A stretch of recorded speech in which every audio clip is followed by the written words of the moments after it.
So we're going to get started here with Dr. Leslie Sparacello, who's the principal from Midland Senior High School. Leslie, you're sharing your webcam already. Did I say your last name right? Yes, that's fine. Oh, okay, good, good. They just Good. call me Dr. S. That makes it a little easier. Dr. S. I like it. It sounds very James Bond movie, yes. Kind Dr. of. S. Yeah, I like it. Okay, so I'm going to make you the presenter right now so you can share your screen as well. Okay, now you have presenter status. Perfect. Yeah, Okay. we're All seeing a right. So, spreadsheet. There you go. Now we see your PowerPoint. yeah, y'all don't want to see my Title I budget, I guess. That's okay. Yeah. Okay, Okay. great. All So, right, you ready to get go, and started? then I'll pop in if there's any questions along the way. Okay, perfect. All right, so yes, I am Leslie Sparacello, Dr. S, Midland High's principal.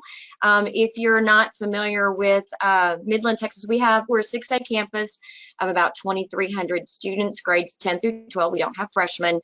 Again, if you're not familiar with Midland, you might know Waco, Texas, or Dallas. I call us, like, we're in the center of what I call the Texas Bermuda Triangle, because it's about 4.5 hours north to Dallas, about 4.5 hours south to San Antonio, and about another 4.5 hours out to El Paso. So we're like right out in the middle of nowhere in oil country. And so there's a little map, you can see exactly where we are. So welcome to all my Southern friends. We are what I call a good to great school. If you're not familiar with the Jim Collins book, Good to Great, really do model a lot of our practices around here after his book, and it's really fantastic. And what he talks about a lot is a hedgehog concept. So a hedgehog concept is that thing you're just going to be focused on that's so leverageable that I can do this one thing, but I'm going to get all of these results from it.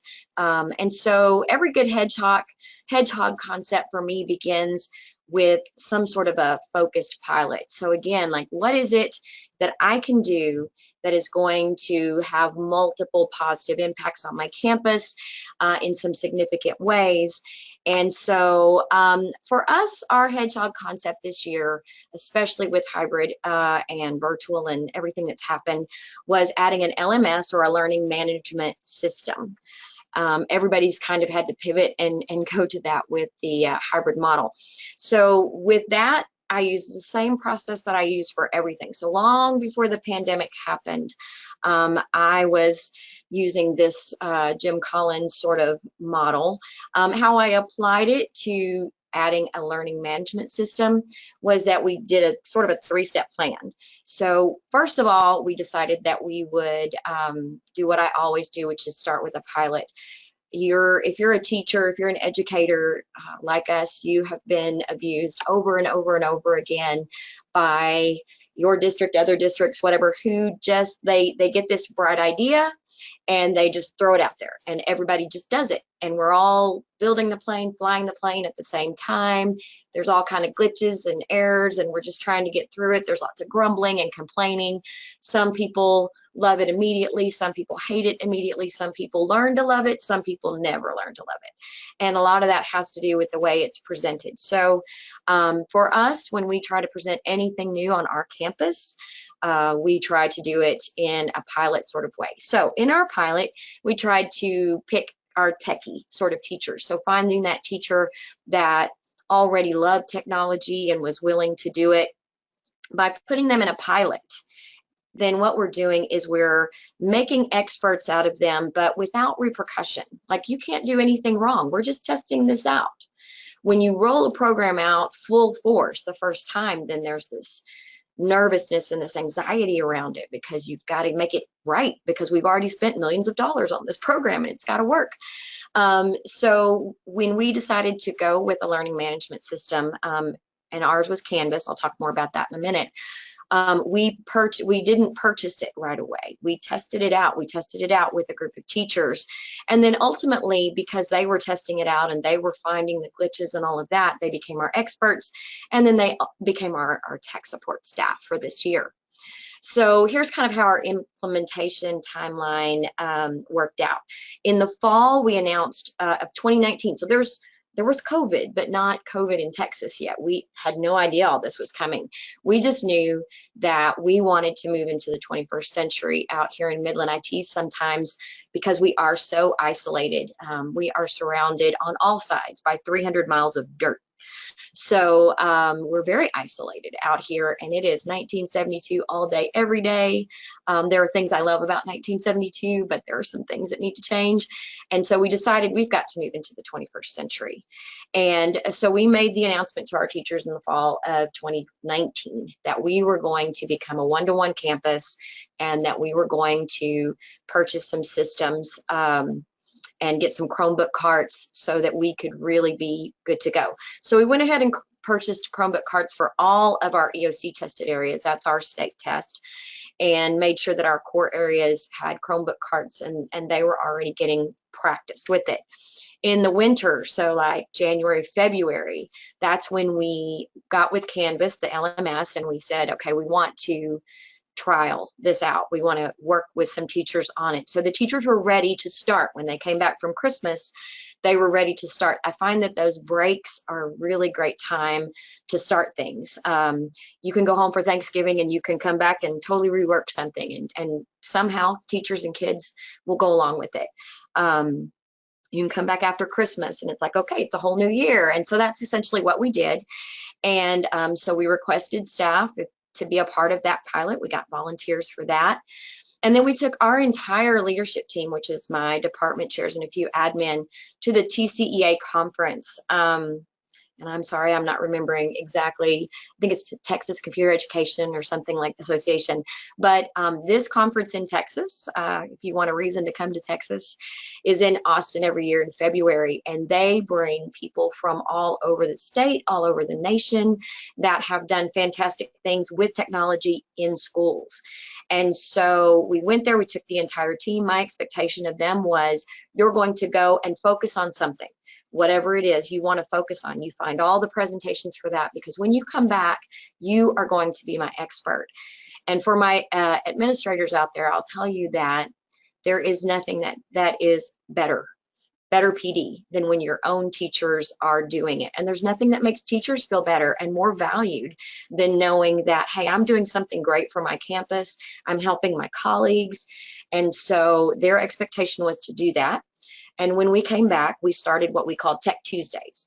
So on Tech Tuesdays, we got a grant from HEB, which is one of our local grocers, and they would provide lunch for us once a month. And we would on Tuesdays, and I think we ultimately got up to a couple of Tuesdays a month, that we would buy lunch for the teachers who came, and they would sit and we would teach them something technological, you know. So maybe it was something that was really cool and new on Google. Maybe it was using Screencastify or using Cami or any one of those millions of programs that are out there. So they got to pick and choose. They got a free lunch, and they got to learn. And it was at that point when we were at TCEA in February, you know, that we ultimately decided, yes, this is it. This is the technology system that we're going to use. So again, with Tech Tuesday, we had our teachers be the ones who were presenting. It started with our department chairs who had gone to TCEA. But as it began to grow, we found teachers going, hey, I'm using this. Do you want me to show other teachers how to use it? And so we started getting more and more Tech Tuesdays. And now we have an actual Tech Tuesday committee that is run by teachers. And so they decide what it is that they think teachers need to learn, or what they're craving, or what would be helpful. And then they put that on. And now that we're in sort of a virtual world, we record them. And so teachers can either attend in person or they can attend virtually. And we've been doing them lately because of social distancing. We've been doing them all virtually, but it's nice. You can share your screen just like what I'm doing here. And they can actually practice. It's really pretty cool. So again, we were looking for programs and technology kind of things that would make a teacher's life easier and improve student engagement. And I heard her talk a little bit about teacher motivation. And I really would say that our teacher motivation has really, it's such a tough time. And I think there are a lot of teachers out there that are just ready to, I'm so worried for hiring next fall that, you know, there's just not going to be people out there to hire because it's been so grueling on teachers. But our teacher motivation has been really good, and I think it's because we're staying very close to them. One of the things that we instituted, I have 7 administrators total because I have 2,300 students and 140 teachers. And so we each take about 20 teachers in the morning and meet with them for 15 minutes and just make sure we've answered all their questions, that we've taken care of all their needs, that if they need anything, we've got that covered. But I do think us providing things like this Tech Tuesday, letting teachers, I've had some teachers shine that were so shy, that were so like just hidden gems on my campus, but they didn't really, you know, their classroom is like the best classroom on campus, but they don't really want to talk to other teachers. But as we've been doing these Tech Tuesdays, they have just come out of the woodwork and become real rock stars, and it's been really great to see. So if you're thinking about getting a learning management system, I know a lot of people are using Google right now. Our district, in fact, is using Google. We're the only one using Canvas, and I'll talk about that rationale in just a minute. But, you know, when you're buying a learning management system, you can get everything from what I call a Ford Fiesta to a Rolls Royce. But what you have to do is really decide what is important for you, what features do you need, and what features are just extra, or I mean, just what is required, because there are some things that really sold us on the program that we selected, and that we're really glad when we're watching our other peer group here in Midland, because there is another high school, Midland Lee, we're Midland High, and they are using Google, and they're having some struggles that we're not having right now. So we're grateful that we looked into this system, and we were really picky about the things that we wanted for us, again, to make our teachers' lives easier. So we wanted a program that spoke to our data system that the district was using. We are a Skyward district. I don't know if anybody's familiar with that. I've worked with eSchool before and some other programs, but here in Midland, we use Skyward. So we wanted a system that would speak with Skyward. Our gradebook system is also Skyward, so we wanted to make sure that it would talk, that those two programs would talk, and that we could put grades directly into the system from our learning management system. And what I will tell you is the process of integrating a learning management system with a district system takes months. We started this before the pandemic even shut us down. It shut us down at spring break, but we started this before the pandemic even shut us down.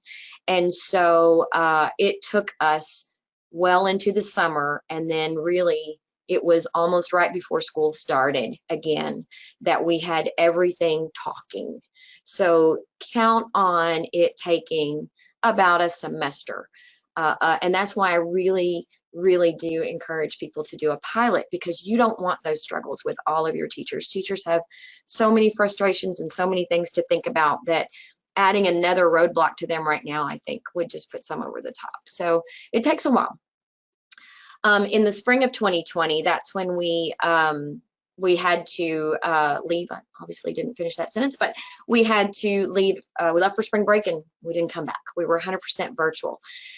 Now, for us at that point, we had, you know, some serious challenges, because just like everybody else in the world, like we were building the plane, flying it at the same time with both the teachers and the students and the integrations. We were not one-to-one yet. We're still not one-to-one. We are hoping that all of our computers will arrive at the end of October so that we will be one-to-one. So we were doing all of that just like everybody else. I'm sure everybody on this call has experienced that. What was different for us is that we had this group of teachers that we were training to do Canvas, and the district was going with Google. So while the district went with Google, what we ultimately decided to do was not put our teachers in a bind. So we gave them an option at that point. We said, look, if you've already created a Google Classroom, that's what you were using this year, because we had already told them in the spring, look, we're going to be using Canvas next fall, and we've got it. We've purchased a Canvas Lite for you to use in the spring, or you can continue out the year with Google. Just know that we're all going to be on Canvas in the fall. So if you want to test it out and play with it, great. If your students have already imprinted to Google for this year and you want to start fresh next year, fine. And so in the spring, when we were virtual for the first time, we had 2 different platforms going. We had some teachers on Google and some teachers on Canvas. And as a principal, that was, you know, one of my bigger challenges, was really helping parents and students understand why we were in that boat. But we wanted to keep pushing forward because we knew the benefits that it was going to be in place this fall. And so we went ahead and we took care of that and struggled through.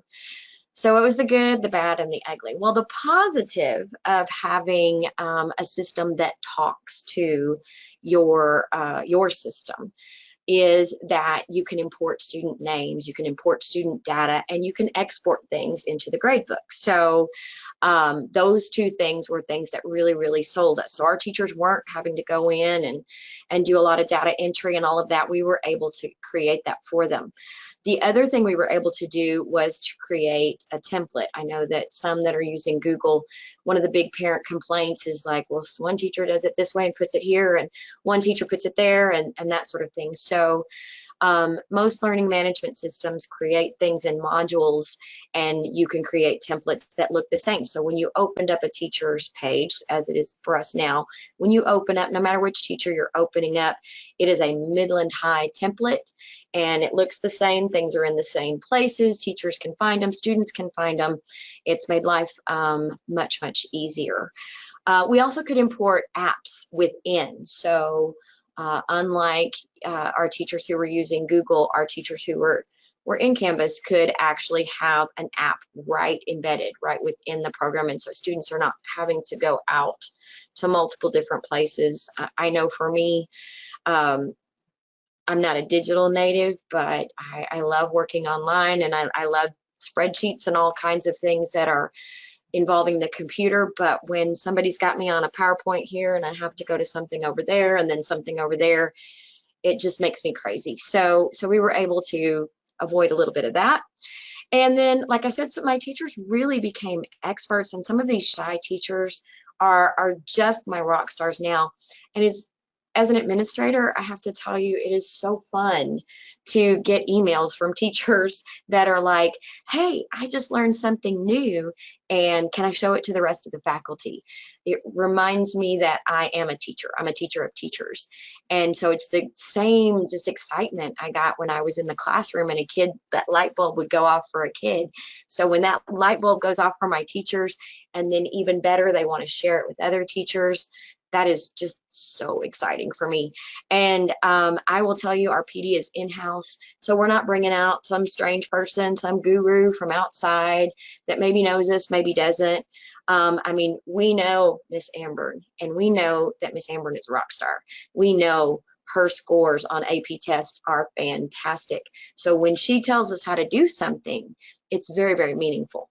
And so, and it's very exciting for her. So those were all the real positive things that came out, and the very motivational things that came out.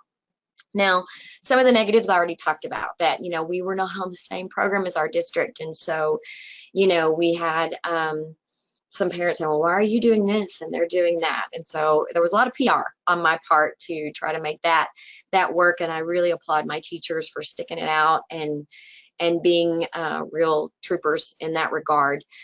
Then we have, you know, our teachers who've never used technology, and they're trying, and they're struggling, and we still have some who are struggling, and we know that they need lots of help and support, and we are still trying to do that. So again, we're still keeping those Tech Tuesdays going, working within our PLCs to try to make sure that we are still providing that ongoing professional development. And I will tell you the biggest thing, and I just, before coming to this presentation, had to have another conversation because we are trying to get that grade import thing going. That is not a Canvas problem. That is not a Skyward problem. That is a district problem with our own people and not getting it put together. So still fighting that battle. So I can't really tell you what that's going to look like, but we will hopefully get that resolved this week and be rocking and rolling. So just some lessons learned and a little bit of our new normal. I would say whatever it is you're planning on doing, start in advance. when you make that change. And wherever you can, try to pilot. Find those pioneers, those teachers that are just ready to step out and try something new, and then make them your experts, make them your PD people, because they are wonderful. And I would say backwards plan your PD. Like, that is always the piece when we do something new technologically. And again, I've been in 3 or 4 different districts in the course of my 30 years as an educator. And I think I've pretty much seen the same thing across. It's a thing we do to ourselves in education, that we get excited about programs, but then we forget that we should have some ongoing PD. And, you know, there's not just a hit it and quit it to anything. Like, you have to keep coming back and practicing to learn. So whatever it is that you're trying to do, make sure that you are including a really robust plan for that professional development. Focus on simplicity and consistency. That was one thing that we wanted to make sure that, especially when all of our kids were virtual.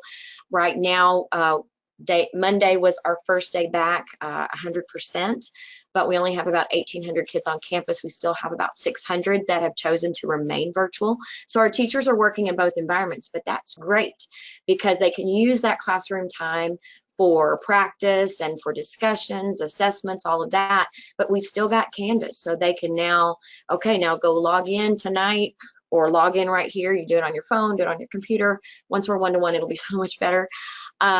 But we want to keep things consistent for our kids. So we know if COVID spikes back up in the fall and we all have to go 100% virtual, we have a system in place and we know. And I guess I can't say enough about simplicity. A couple of bullets down, you see there, less is more. If you ask us what we do at Midland High, we do Canvas. That's what we do. I don't have 72 different programs going at the same time, all of this and that and the other. We have Canvas, and maybe our reading, our English teachers are also using Achieve 3000, which they can use through Canvas. Maybe our math teachers are using Imagine Math, which they can use through Canvas. Everything's connected and interlaced, but it all revolves around us having a consistent formatting and keeping it simple. Our training is ongoing. We keep coming back to when we find issues. That's why I love meeting with my teachers first thing in the morning, because if there's an issue, man, they tell me right away that morning, and if we can resolve it, we resolve it right away. And the bottom line for me is that teacher success means student success. And so I'm very much pro-teacher, want to make sure that they have everything that they need. And so that has been our journey. It is an ongoing and continuing saga, and it's growing and getting better, and I'm really glad that we did it. This was great. We learned a lot here. I'm going to make sure I ask my attendees to, raise their hand or ask a question. I'm going to go down and unmute everybody so they can just unmute on their side and ask whatever they want to ask. My question for you has to do with, your training approach. Like, really, was it modularized? Did you call everyone together? A lot of school districts have been telling us, of course, they couldn't put people together, so they had to do everything online. How did you do your training? Well, yeah, we had to do everything online there for a while, and so a lot of Google Hangouts, a lot of Zoom meetings with shared screens, and giving teachers just little bite-sized things to do. So introducing one element to them. I think that's the other piece. Is a lot of times training is just like drinking water from a fire hose, like just everything at one time. And so what we would try to do is, again, we backwards planned that PD so it was logical. Like, we'll give you this piece right now, take that, go practice with it, come back to us with any questions, and then the next PD would be answering any questions from that, and then moving on. So we're just layering on pieces until we had everything that we needed. Okay, good. So then, you did mention that you have a couple of other programs, and I'm considering probably there are things like adaptive digital curriculum, right? Yes, where yes, where student logs in, does their math modules or their reading modules, right? Okay. yes. So characterize for me what percentage of that's going on versus teachers building every single lesson plan themselves in Canvas. Really, that's kind of a small piece. I mean, those were things they were doing before. So it's more of those are more supplemental and ways of assessing and getting some data, so then we know how to drive our instruction, where we have gaps, where we are, ahead of the game.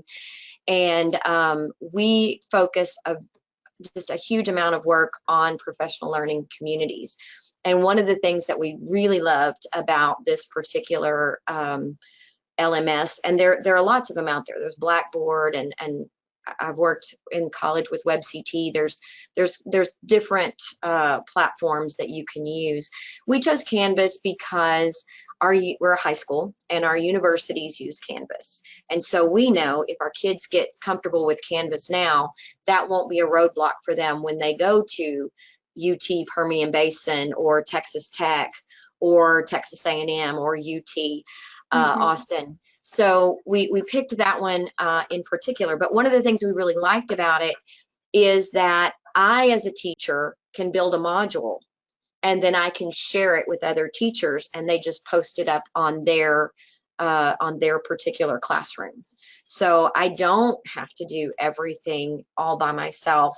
And it really has helped promote PLC work, because it's cut down on the work, because I can say, okay, I'm going, we're biology, I'm going to do the unit on DNA, RNA, I'm going to build the whole module out, and I'm going to share it with you. Maybe you're going to do the opening unit on science lab safety, and you're going to share it out with us. And so it really provided us that opportunity to help each other out. Yeah, and we hear that a lot. I think let me just prep. Eric Ursich is on the line, as well as Tim McDonald. You guys are unmuted. I'm going to say something, and maybe you guys want to comment too. What we've seen, Dr. S, is that as we went into this sort of shift of time and space, a lot of people were, they were still using Google Docs like you had teachers doing, and then they went to their LMS. But then this mysterious thing started happening where the adaptive digital curriculum stuff started getting slid into core a lot more, not supplemental. And I know these two other people that are on the line, they know why that is, but it really has to do with, you're not supposed to, from the science of it, exceed the 2.5-hour time window of live connection by the teacher for the course of the day. So now you have to move to way more asynchronous. And if you didn't have all your lesson plans built with every single object in your LMS or your Google stuff, you sort of said to yourself as a teacher, you know what, I'm going to have you guys all go log in over here to ST Math, or I think Tim's with Scholastic. Those programs, Learning Council from a research perspective, saw just take off. We're talking many new schools and districts putting them into core. Eric, have you seen some of that? I mean, because that's the interesting thing for Dr. S, because she's got some of those. What would you think would be the normal trajectory? What are you seeing in the market? We're seeing a reliance on tech. This is Eric Ursich, by the way. We're seeing a reliance on tech to help support and make instruction more effective. And in the asynchronous and synchronous world, it is providing a level of support in the asynchronous environment that can keep things moving, but you still need the connection with the instructional practice. So that old adage, we didn't, on the TV show that, or the ads you see, we didn't invent it, we made it better. Ed tech is helping enhance instructional practice, especially solutions like ST Math and others that are out there. But the caution that we're also, what we're seeing is they're not doing all of the work. They're doing a lot of it. They're helping, especially in this asynchronous environment. but they're a wonderful complement. And just like Leilani said, the growth and the adoption and the lines between what is once considered supplemental and core is now being blurred to be instructional resources aggregated. Yeah. And Yeah, and someday that's kind of, funding might actually come in line with that.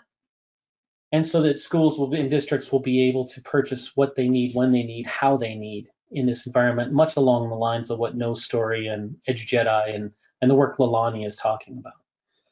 You know, I think for us, what it really helped do was those programs helped us get data so that we could really focus on what we wanted our live instruction to be. Because if we're not going to have a ton of it, our teachers were recording lessons and putting their recordings, which was a little odd for them at first. You know, like, I don't want I hate the way I look on camera, or I'm nervous and that sort of thing. And then they had live tutoring sessions as well. But what we used those programs for, that ed tech, you know, like I said, the Achieve 3000, Imagine Math, those sorts of things, what we were using, Rosetta Stone, all of that, what we're using those things for was to gather data on where our student levels were, where our gaps were, and where our direct instruction needed to focus. So it could be way more targeted and not just, okay, today's lesson is because that's what's on my scope and sequence. Good. I think it's an excellent approach. And I think, Tim, I called on you. Do you want to, I think you're unmuted. Tim, do you want to make some comments? Because I know there's a lot of brand new stuff that you guys have put out. What have you been seeing in terms of practice around? Go ahead. Well, actually, it was just to echo what Dr. S said, you know, that data to inform, and her term was to drive instruction, especially in this hybrid situation where that time with teachers is so precious now, that if kids are coming to school with that data already in place, they can really just focus on that instruction when they have those kids for that limited time. So when I raised my hand, she said exactly what I was going to say. So thanks for calling me. But yeah, it's that getting that data when they're at home, so when they come to school, you can really capitalize on that. You know, the teacher's the most powerful person in the classroom, and that's the best tool that there is. And so to really focus on that instruction when they have the kids in front of them is what the technology can help provide. So thank you, Lena. Yeah, thank you, Tim. Yeah, so I guess what it comes down to, Dr. S, is, you know, what we're seeing is that there's been some studies now that have projected out the loss and achievement. You know, so we're sort of living in a lost year. Yes. And that loss of achievement over the lifetime of those eventually graduating, maybe not really, you know, at the level that we would have graduated students before, Right. is a $14 trillion loss in their income production over their lifetime, because we're essentially in most places in America losing a year of achievement. Kids are that far behind, and really what the calculations that I've seen is that this first 6 months, maybe going all the way into February, March of next year, are really such emotional, ragged moments that they're not counted in terms of them not even being part of this year. And I'm just wondering, what are you seeing? And then I know I need to let you go because you warned your staff you'd only be gone for half an hour. So what are you seeing? What are you seeing in terms of loss and the emotional aspects of all of this? Well, as far as loss goes, I'll tell you, yesterday we sat as a group of secondary principals. There's 8 of us when you include the junior high and our high school campus and our early college and alternative school and all of that. There's 8 of us. And we were talking, you know, what data do you have? Well, I mean, everything was just like worthless. You know, I mean, we did these beginning of year assessments at the state of Texas that they sent out to us, but some of the kids didn't, some did them, some didn't. Some have technology, some don't have technology. Some are trying to do it on their phone, some have got a Chromebook. You know, it's just the equity and the lack thereof has really, really hurt us. And you know, what I'm finding is, like, for some of our AP kids, and remember, we live here in Midland, we are in such a diverse, like, I have billionaires children here on my campus. And then I have children who live in houses that don't have floors. They have dirt floors. They live out in the county, which is almost like a third world country if you go out there. So such disparity between the two groups for me. And so for some of these kids, like, this is their jam. Like, working and being able to be flexible, and I can do my stuff online, and I can do it when I feel like and I want to, and when I'm feeling most powerful, I can log on and I can learn, and they are loving it. There are kids who are just like, can I please be virtual for forever? And interesting fact is, in the fall of 2019, I had also done a call for quality schools to our school board, to our school district, to start an actual virtual school for some of our kids that do have trouble with getting to school or jobs, just to try to provide some different flexibility in the learning. So for some, this has been just a total, like, great thing, but it's a very small percentage. For the bulk of them, they are really, like, there's just been a lot of loss, and they'll say, I can't learn this way. I need my teacher. They need the social interaction. They came back just, like, very sad. I mean, very happy to be back, but yet you could see very guarded. And so, like I said, Monday was our first day back with 100%. And it's the first time I heard liveliness in the hallway, like conversations, and because it was just almost like being in the library all day when we only had 900 of them passing through the hallways.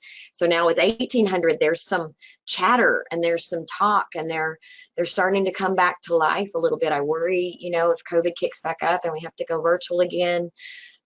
We are really working hard with our students to use that classroom time to engage them, and it's harder now with the cooperative learning and plastic between them and masks on their faces.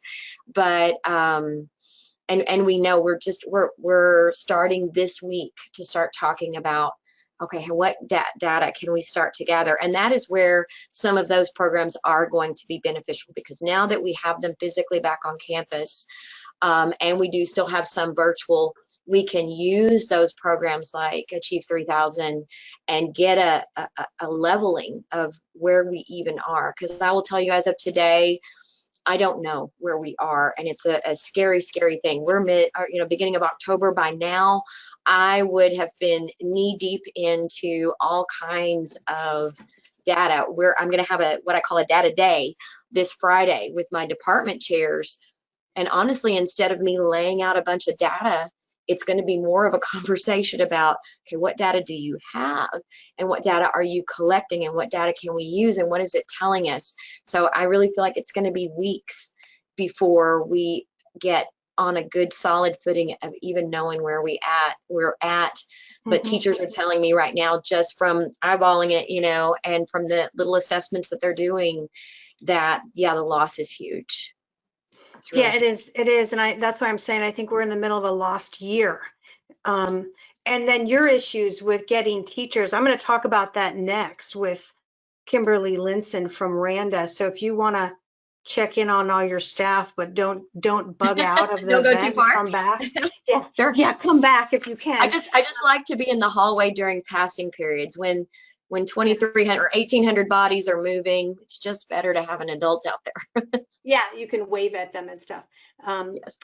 Yeah, so the other thing I should leave you with is, it's State of Texas that Learning Council is working with in our No Story social media site, because they've identified in TEA one of the biggest issues is space and time use, and making it much more highly flexible, because no systems that exist right now have the conceptualization in them of the melding of pacing guide with alternate schedules, which might be A-B, they might be A-B-C-D kind of groups, besides grade and class structure, and then also with the lesson plotting, right? So there's a need for a manipulation. It's almost like Uber, right? Like connections at the right moment for the right thing. So that's something that we're researching and doing a lot of work in right now, building. So stay tuned on that, because Texas is leading the way, and that's one of the reasons why we wanted you on this, so we could make sure Louisiana, Arkansas, Mississippi, Alabama all know what's going on. But I'm gonna let you sort of, close off your webcam, and don't log out so you can come back, because Randa is going to be talking about the future of teacher free agentry, because that's also coming, and that might help you solve some of your problems. So I'm going to show that video now, everyone. Let's all say thanks to Leslie. Dr. S, thank you so much. I'm proud of you, and I'm proud of your teachers, and express that from us, because when I'm speaking to you, I'm speaking, as the Grand Master of the entire EduJedi Leadership Society, thousands and thousands of us. We're all on the same page with you. We're all pulling with you. So thank you. Absolutely. Absolutely. Thank you so much. Data. How much are you collecting? What are you going to do with it? Billions of bits of information living in their own separate clouds. Names, numbers, words. What matters? People matter. You are charged with the world's most important mission, educating the future. You focus on that. We'll focus on giving you ownership and agency over the data. Together, we will make it meaningful for your practice. Randa Solutions. Design simply. Develop effectively. We put educators at the center of every system we build. From formative and summative assessments, educator recruitment, professional learning, educator evaluations, and licensure. Randa designs, develops, and implements software solutions to empower educators and administrators at every level. Make informed decisions based on timely, accurate information.